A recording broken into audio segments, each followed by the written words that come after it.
Listen, we're spending the morning here at Happy Goat Coffee Company on Laurel Street, and I'm having my very first cup of coffee, not only of the morning, but I can't even remember the last time that I had a cup of coffee.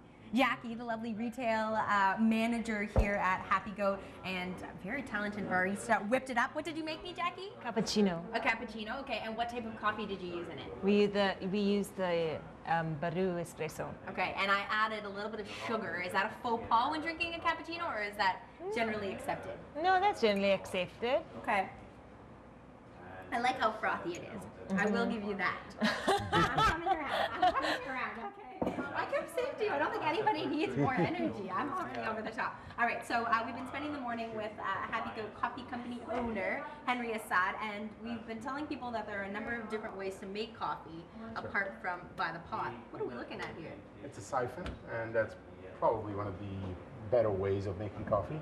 It produces a really nice, clear, crisp cup of coffee. So we just basically pour the water into the lower chamber, let it boil. Better to actually boil it before put it in, so you don't waste a lot of gas.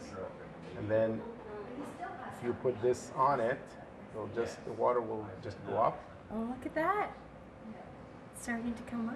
Where did this method originate from? Do you know? I think it's Japan as well. Research though.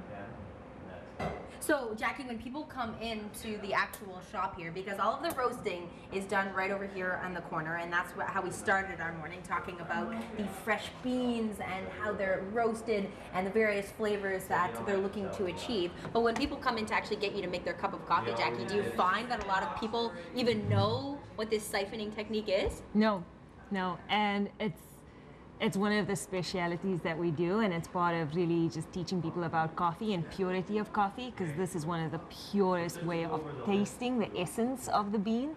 And you're going to taste it afterwards. It's just, are you going to taste it?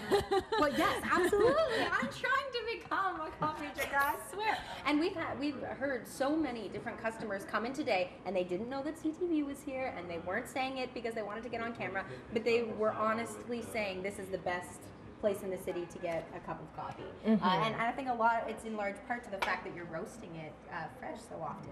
Okay, so what's happening now, Henry? We're pouring the coffee grind in here. We just roast. This is the Yirgacheffe, the Ethiopian Yirgacheffe. Just stir it a couple of times. Stir it all immersed in water. And do we keep the burner on the entire time?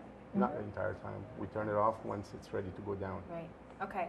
So now the neat thing is we've been learning a lot from Henry, the owner, the retail manager, Jackie, and their roast master is somewhere here in the building, Heinz, and he's been incredibly informative. But Jackie, you've got something coming up starting in October that will also grant people the chance to learn more about the company and coffee, right? In October, we're starting the coffee tours.